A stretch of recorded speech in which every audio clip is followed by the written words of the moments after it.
சுவாமி ஐயப்பனின் வீரகாவியம் தர்மத்தின் ஒலி விரிவாக்கப்பட்ட கதை. அத்தியாயம் 1. தெய்வீக பிறப்பின் இரகசியம். ஊழிக்காலத்தின் முடிவில் அதர்மத்தின் இருள் பூவுலகை ஆட்கொண்டபோது தர்மத்தை காக்க மகாசக்திகள் ஒன்றிணைந்தன. கைலையில் சிவபெருமானுக்கும் பார்க்கடலில் மகாவிஷ்ணுவின் மோகினி வடிவத்திற்கும் மைந்தனாக ஒரு தீர்க்கமான அவதாரம் மலர்ந்தது. அதுவே ஹரிஹர சுதனாகிய மணிகண்டன். காட்சி 1. தொலைவில் உள்ள பனிபடர்ந்த மலைச்சிகரத்தின் மீது வானத்திலிருந்து ஒரு பொன்னிற ஒளிக்கற்றை பாய்ந்தது.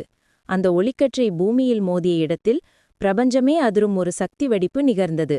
அது வெறுமனே பிறப்பல்ல, அசுர சக்திகளை அழித்து தர்மத்தை நிலைநாட்ட வந்த ஒரு தெய்வ சங்கற்பத்தின் தொடக்கம். அத்தியாயம் 2. மணிகண்டன் தர்மத்தின் காவலன். அந்த தெய்வீக குழந்தை பந்தல நாட்டு அரச குலத்தால் எடுத்து வளர்க்கப்பட்டு மணிகண்டன் என்ற பெயருடன் வீரத்திலும் ஞானத்திலும் சிறந்து விளங்கியது. அவர் தனது தெய்வீக நோக்கத்தை உணர்ந்து உலகை காக்க தயாரானார். காட்சி 2. மணிகண்டன் தனது உண்மையான வடிவத்தை வெளிப்படுத்தினார். புலியின் கம்பீரமான முகத்துடன் வில்லும் அம்புமேந்தி பக்தர்களை காக்கும் கோலத்தில் தோன்றினார்.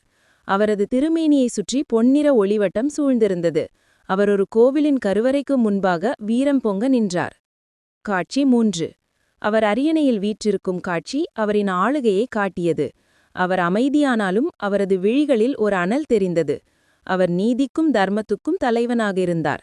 உலகிலுள்ள ஞானிகள், துறவிகள் மற்றும் பக்தர்கள் அனைவரும் அவர் காட்டிய பாதையையே பின்பற்றினர். அவர் புத்தர் போன்ற ஞானிகள் உட்பட அனைத்து பக்தர்களும் அவரை சூழ்ந்து வணங்கினர். சுவாமியே சரணம் ஐயப்பா என்ற கோஷம் பிரபஞ்சம் முழுவதும் எதிரொலித்தது. ஐயப்பன் தனது பக்தர்களுக்கு ஞானத்தை அருளி அமைதியான வாழ்விற்கான பாதையை உபதேசித்தார். அத்தியாயம் 4. அசுர சாம்ராஜ்யத்தின் சவால். மணிகண்டனின் ஆளுகை நீதியால் நிரம்பியிருந்தாலும் உலகை ஆள விரும்பிய கருப்பு சக்திகள் மீண்டும் தலை தூக்கின. கொடூரமான முகமும் கொம்புகளும்